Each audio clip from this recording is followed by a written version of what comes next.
Afrobeat singer and entrepreneur Oluwatosin Ajibade, popularly known as Mr. Eazi. And Mr. Eazi has revealed his future political ambition. The skin-tight schooner who recently married Temi Otedola, daughter of billionaire businessman Femi Otedola, revealed his intentions of becoming a president in the near future in a video broadcast via Snapchat.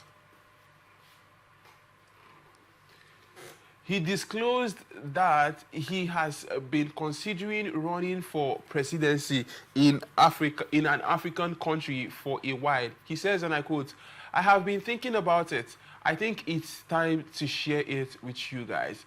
Some of you might be from some country, specifically in Africa, and you are looking for a president. A president who is not looking for money and power, but forward thinking, young, active, and can move your country better." So I'm officially putting myself forward for the presidency, he declared. Despite being Nigeria by birth, Mr. Eazi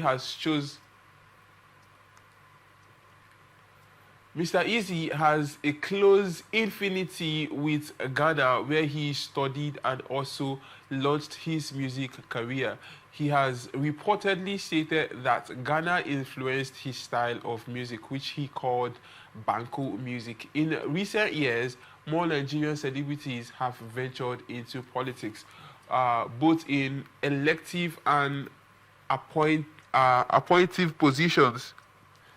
Many others have also revealed their future political ambitions, including actress Eniola Badmus, who revealed her intentions of becoming a senator in the near future in April 2025. I am just imagining Mr. Eazi as a president right now, but I would like to get your take. What you think about this? What's your point of view to this? How would Mr. Eazi as a president look like? What would Nigeria look like having Mr. Eazi as a president? Young, vibrant, energetic, and forward-thinking. Do you think we would have a better Nigeria with Mr. Eazi as a president? Those are lots of questions. But let me get your point of view first of all, then we hit the ground running with the questions. First off, as a continent, Africa is majorly lacking behind because of the fact that a lot of our leaders are not used to modern technology, they are not up to date with what is currently happening. A lot of our leaders are in their 60s, 70s, and some countries in Africa, even 80s and 90s. We can see the likes of Uganda, Cameroon, and others.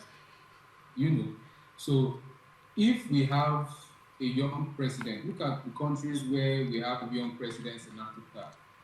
Those countries are doing exceptionally well. So if we have a young president in Nigeria, things are definitely going to change. And note, not just any kind of young president, because the fact that we say we need a young president does not mean we just pick anybody from the street. But if you look at the character and the, history, the profile of the person in question, Mr. Eazi, you discover that he is somebody that, first off, is doing very well for himself. And secondly, an honest businessman, because aside from being a musician, Mr. Eazi has been a businessman over time, right from when he was in the university. So he's a perfect youth. He's young, he's vibrant, he's in his early 30s.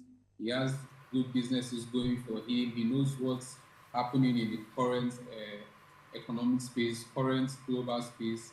He's highly educated, So the presidency would fit him a whole lot. The question now is he actually serious, or he was just, joking?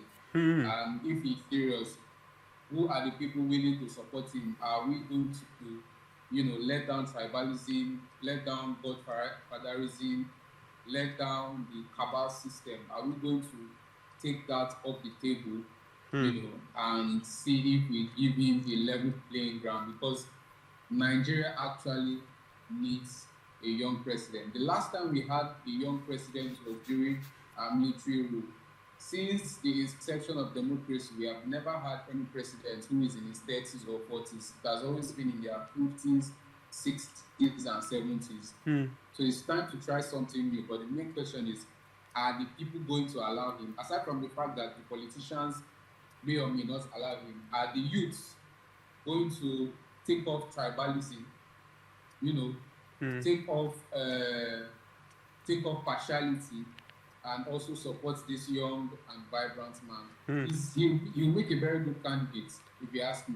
He will make a very good candidate if you ask me. If we could give Mr. Eazi a chance, take away tribalism, take away all the ethnic bias and godfatherism, he stands a chance to be a good president. Now the question is he serious or is he just playing around, trying to probably chase clout? But he's not known to be a clout chaser. Why would you assume he is probably just doing it for fun? Because he's not one to he's not known for that, to be specific. Why would you even think that way, Eddie Graphics? I'm not saying he's a cloud chaser. Being a cloud chaser is totally different. I'm saying he might be just catching crews, and here is why: because he said of whatever country. He was not specific. Of whatever country. He didn't mention of Nigeria, and the last time I checked, he's a citizen of Nigeria. And Nigeria is the only African country he's a citizen of. So that brings in the thought, maybe he might just be catching clues. At the same time, there is truth in every joke. Every joke that is being told has an element of truth. So, yeah. So maybe or maybe not, he has an intention of contesting for the office of the president. But he hasn't mentioned the country. Yeah, he has not mentioned the country yet.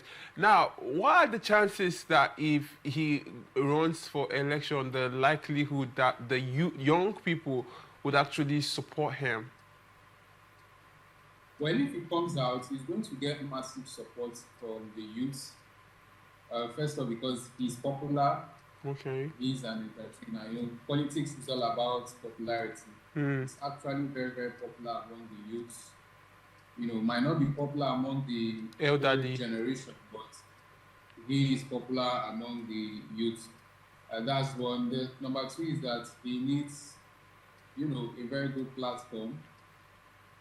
And then the most important thing, we need a proper, unbiased electoral umpire. And that might be the issue for him. That might be the only issue for him. Because we know how the situation of elections are in Nigeria. The election umpire is allegedly very, very corrupt, and we can see it in the previous elections from the elections I've witnessed as an adult, 2015 election, down to 2019, down to the last one, 2023. Especially in the last election, there was massive election violence and election malpractice. So those might be the major issues we will face. Other than that, you can go under the platform of any political party, buy their tickets, he has the finance, and run for the office of the presidency. He has the finance, he has the popularity. While speaking now, a question just came to mind. Now, do you think some of these anomalies you mentioned are the reason why young people are not venturing into that aspect of their career, the political aspect of their career? And if that's the case, where then is our future heading?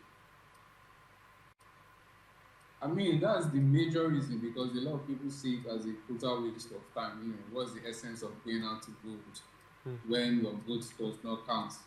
So a lot of people say it as allegedly. Your vote does not count allegedly, because the votes actually didn't count. Your vote does not count. So a lot of people see it as a waste of time. That's why we have a high level of political apathy among the young population. But the last election really, helped bring in the youth into politics and political participation. It showed that at least there is hope for Nigeria if we can have at least one morally upright president Hmm. who does not have presidential aspirant, who does not have any trace of corruption in his history and profile. So the future, what the future holds, well, is just to keep hoping and see if we can, fight for better institutions in Nigeria. That's the best and most important thing we need to fight for. If the institutions, ranging from the agencies down to the institutions of government, the judiciary, Yeah. Especially the judiciary, if those institutions are not strengthened and being able to function on their own, then we'll keep having problems as a nation. So going forward, I think if the youth keep participating in elections, as time goes on, things will get better because they will know that a lot of young people are watching them, and if they do anything wrong, then chaos might happen in the society. Chaos like protest or fight back against the government and all of that. So there is hope. There is actually light at the end of the tunnel if we will not give up. There is no country that changed in a single election year. Every country's change started from decades before. Before blacks were able to vote in America, it started from decades before. It didn't start one day. The fight for equal rights didn't start one day and was won one day. It was won in decades. People had to even die for those dreams to be actualized. So we have to just keep going and see what the future holds, hoping for the best. We actually have to keep going, hoping for the best, see what the future holds. Now, you made a very salient point where you talked about active participation, and you also made a point where you said that voter apathy, some of those reasons are the reasons why we have voter apathy. Now, here comes another question. If we have not been actively participating in, we've not been active in the politics of the day, how viable or how attainable is it that he now, Mr. Eazi, or any youth at all who is capable of mounting that position or running for the position of a president? How attainable is that if you've not been part of the system? Can you just wake up one morning and say, okay, I've not been part of this system, but now I want to be here, so I'm going for the president? How attainable is that? Well, if the system is fair, anything is possible. It's a fair system. The only requirement you will need to become the president of Nigeria is to be 60 of the country, and secondly, to be of voting age, and then most importantly, your West African Senior School Certificate Examination. Those are the only 3 major things you need to contest for the office of the presidency, and Mr. Eazi rightfully has, he has them. So if there is a level playing ground, then anything can be possible. If there is a level playing ground, then anything is possible. Thank you so much, Eddie, for that thought. Now, to young ones who want to venture into politics, what would your advice to them be? Well, I actually have an issue with a lot of young people in Nigerian politics because, they have this culture of being at the bottom, always being at the bottom. You see a young person, he wants to back for office, he will start supporting somebody he knows is not qualified to be there just because he wants favor. Meanwhile, if the youth can team up, and at least even at that bottom level, from there, team up, you produce a local government chairman, you team up, the use of a particular political party, team up, you support a particular candidate to go for the office of the governor of the state. If you can have that and have that as one people, as united people, then we can actually, start holding important political offices in Nigeria, not just essay to the governor, not just essay to the president, not just PA to the governor, not just PA to the local government chairman, you know, but holding key positions that will enable us to changes. For instance, if you look at there's a House of Reps member in Kaduna State, the son of the former governor of Kaduna State, El-Rufai. Yeah. His son is a representative in the Federal House of Representatives, and he's doing exceptionally well. If we have more people like that who would dare the odds, and contest for viable positions, important positions, then as time goes on, we won't have people in their 30s fighting and struggling to become PAs and SAs who are not able to make any important decision in the society. So what we need is a united front as youth, no matter the political party you are. If the youth comes out and you know that this youth is credible enough, then that youth should get the support of every single youth in that political party and even beyond. Thank you so much, Eddie, for that wise words.